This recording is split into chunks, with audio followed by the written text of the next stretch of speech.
주제 말씀 앞에 있도록 하겠습니다. 시작. 분별하며 삽시다. 한 번 더 시작. 분별하며 삽시다. 아멘. 우리가 살면서요, 참과 거짓을 어떻게 구별할 수 있습니까? 그 구별의 기준이 무엇입니까? 우리가 어떤 것을 구별하려고 할 때 두 가지 면에 초점을 맞춰야 됩니다. 하나는 인격이요, 다른 하나는 신앙 고백입니다. 성경에 근거한 올바른 신앙 고백과 그 신앙 고백을 뒷받침할 수 있는 인격과의 생활이 있어야 됩니다. 이 둘 중에 어느 하나만 강조되어서는 안 됩니다. 그 중에 하나만 소유해도 아직 하나님과 상관없는 사람이라고 말할 수밖에 없는 것입니다. 어떤 사람이 훌륭한 인격을 가지고 있었습니다. 그는 다른 사람에게 생활의 모범이 될 정도로 성실하고 근면했습니다. 나불 데가 없을 정도였습니다. 그러나 그에게는 신앙 고백이 없었습니다. 그런 사람은 아무리 인격이 훌륭하고 생활이 고귀하다고 해도 하나님과는 상관이 없는 사람인 것입니다. 반면 어떤 사람은 예수님이 그리스도이심을 신앙으로 고백합니다. 교회에도 열심히 출석하고 직분도 있습니다. 그러나 그 인격은 성실하지를 못했습니다.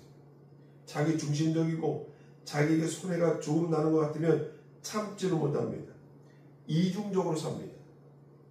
이런 사람도 하나님과는 상관이 없는 사람인 것입니다. 본문에 보면 하나님의 영과 적그리스도의 영이 등장합니다. 두 영을 분별하는 것은 예수 그리스도의 십자가 사건입니다. 예수 그리스도를 어떻게 생각하는가 하는 것이 중요한 것입니다. 이것이 신앙의 진위를 구별할 수 있는 가장 중요한 초점이 되는 것입니다. 어떤 교파나 어떤 집단의 주장이 참된지 거짓된 것인지 알려고 할 때 제일 마음을 써야 할 것은 예수 그리스도에 관하여 어떤 고백을 하고 있는가라는 것입니다. 그 집단의 신앙 고백, 어떻게 예수님에 대해서 고백하고 있는가라는 것을 보면 그 교단이면 교단, 집단이면 집단, 그 집단의 그 수준을 알 수 있는 거죠. 기독교 역사를 살펴보면 예수 그리스도에 관한 여러 가지 역사적인 논쟁이 있었던 것이 사실입니다. 이 논쟁 때문에 예수님을 잘못 이해했던 사람들은 이단으로 정대되었고, 또 예수 그리스도를 참으로 고백했던 사람들 중심으로 기독교 역사를 형성해 왔던 것입니다. 2000년 기독교 역사 가운데 예수 그리스도를 오해한 이단 사상 혹은 집단이 있었습니다.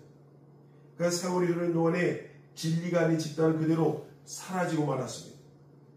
가령 기독교 역사상 가장 대표적인 이단들을 생각해 보면 그 중에 에비온이라는 파가 있었습니다. 이 사람들은 예수 그리스도의 신성을 부인했습니다.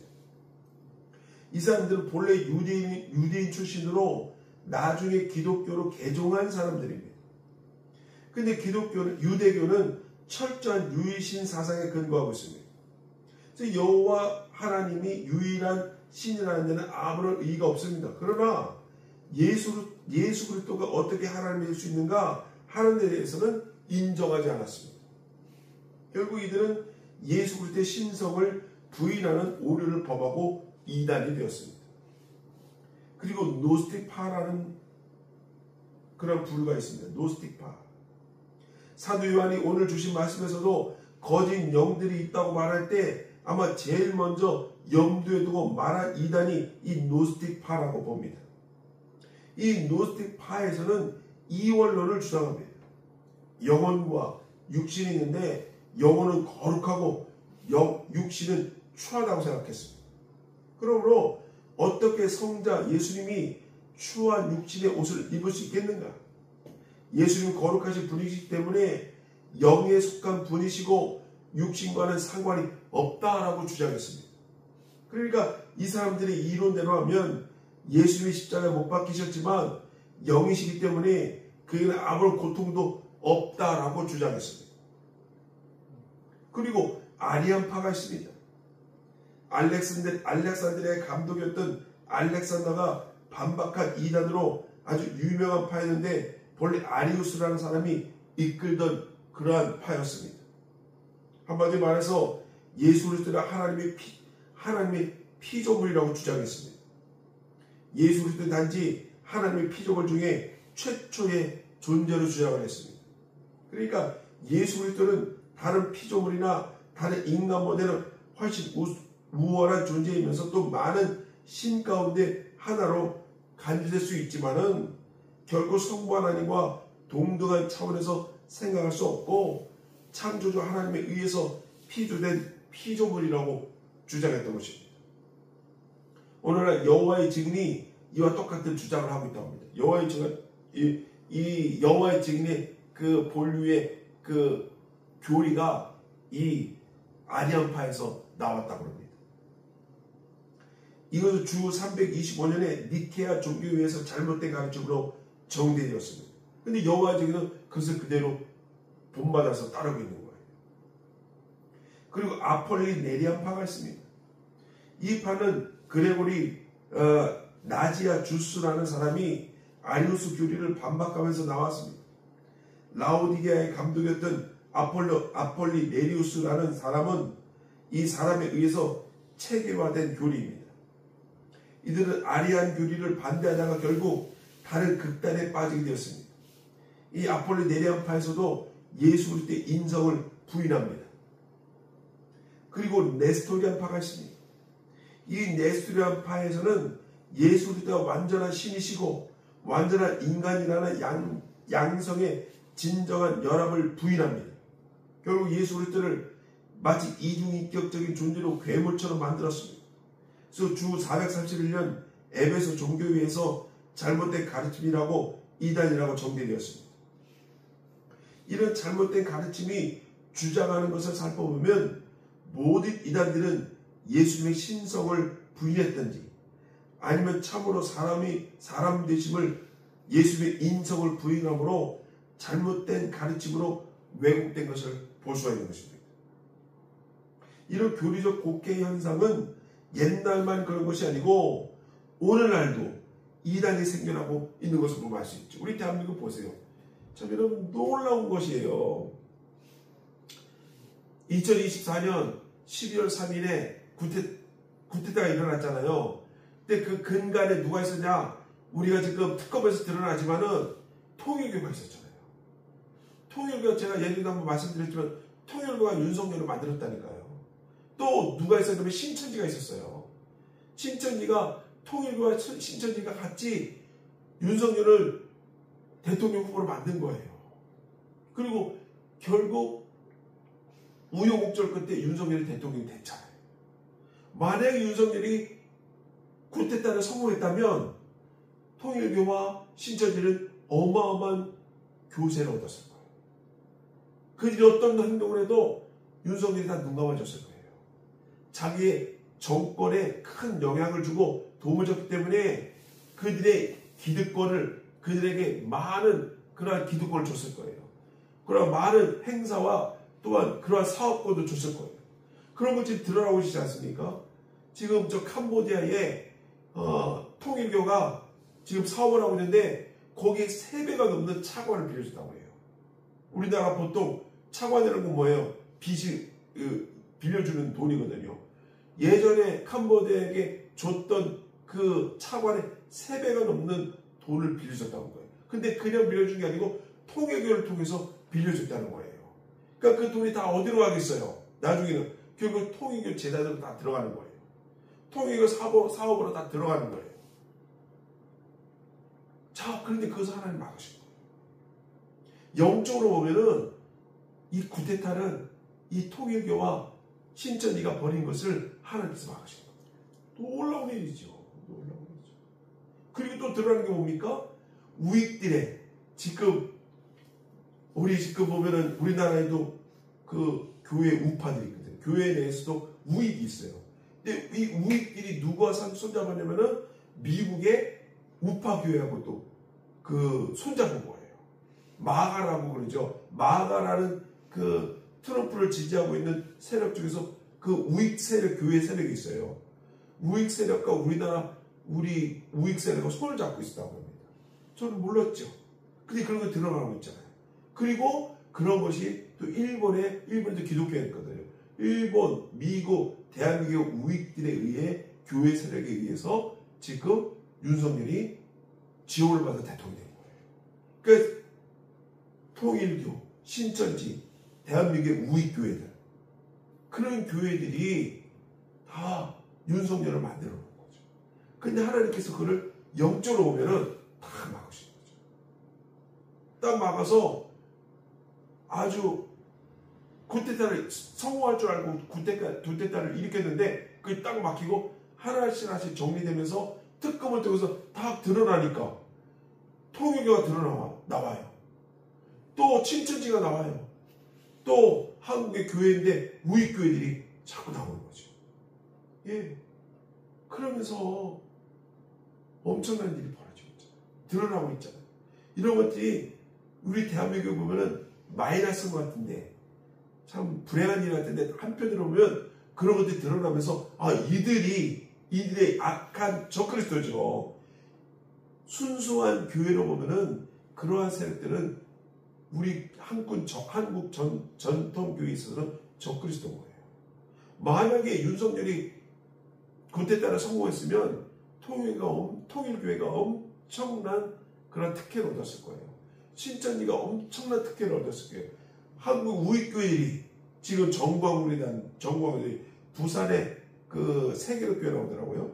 그 송목사 그 사람들이 엄청난 힘을 얻었을 거예요. 그러면 한국의 순수한 한국에 있는 교회들이 점점 위축되는 거죠. 그리고 많은 사람들이 오해를 하죠. 한국교회로 볼 때는 윤석열을 돕는 그런 지금도 많은 오해를 받고 있잖아요. 대부분의 교회가 그렇지 않은데 그런 우익교회들 때문에 오해를 받고 있거든요. 교회의 진정성을 모르거든요. 사람들. 교회라는 존재는 어떤 존재인 것을 몰라요. 사람들 때 무조건 이런 교회는 이런 전공한 것 같은 우익교회 같은 그렇게만 생각하는 거예요. 내 하나님께서 막으신 거죠. 얼마나 감사합니까?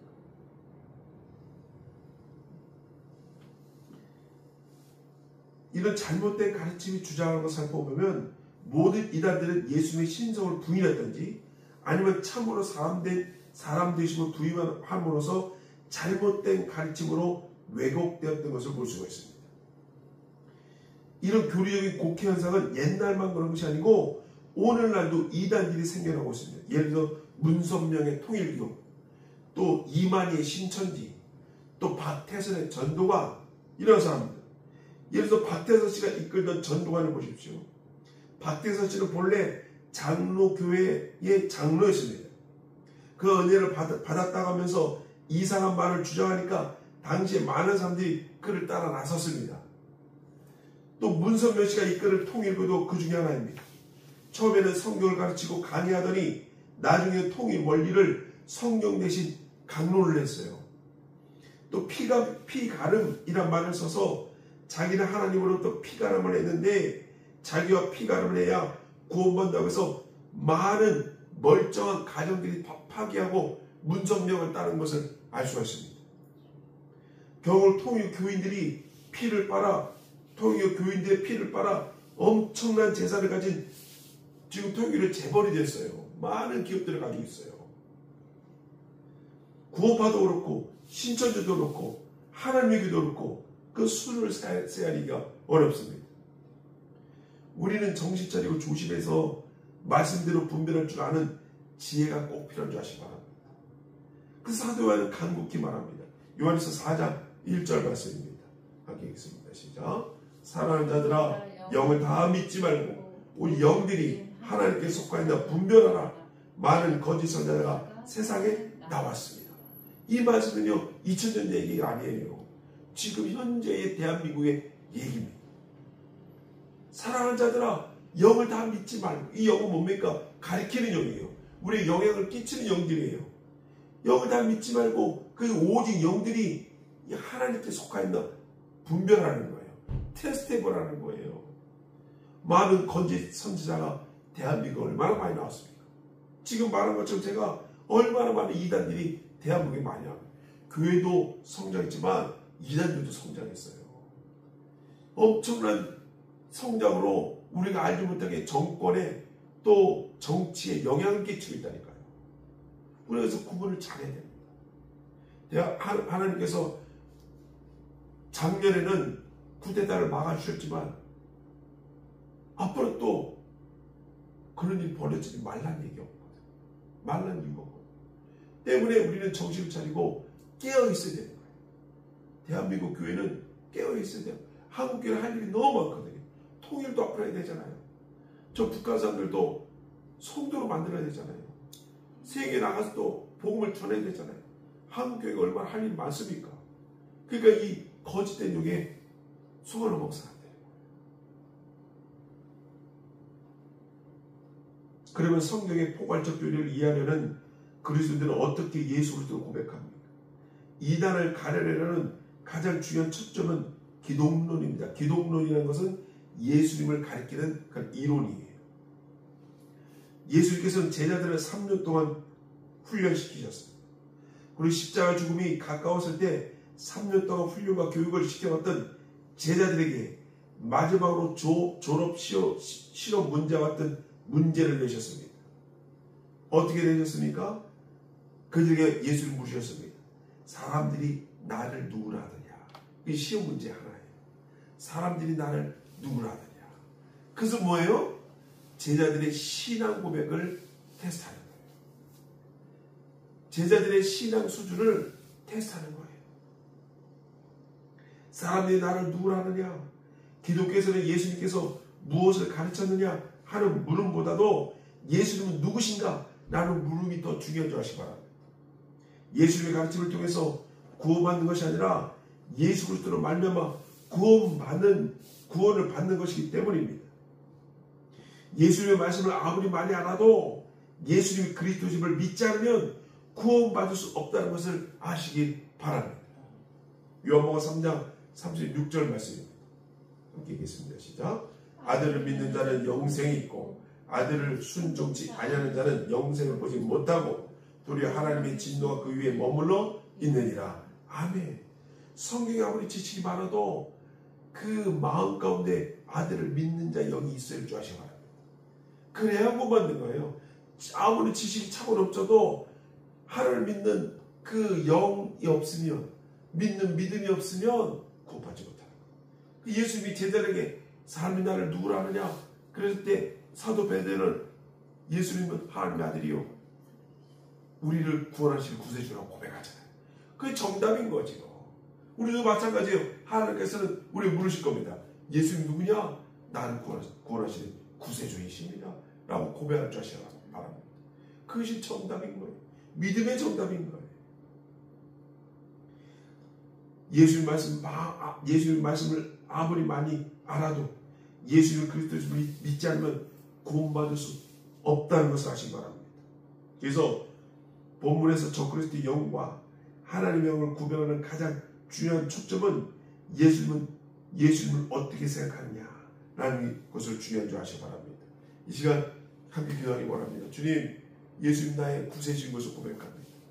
주님께서 나를 구원하신 것을 고백합니다. 주님께서 십자가를 지시고 나를 위해서 돌아가신 것을 고백합니다. 고백하시는 이 시간 되시기 바랍니다. 주 한번 해주시고 함께 기도하시겠습니다. 주여, 주님 감사합니다.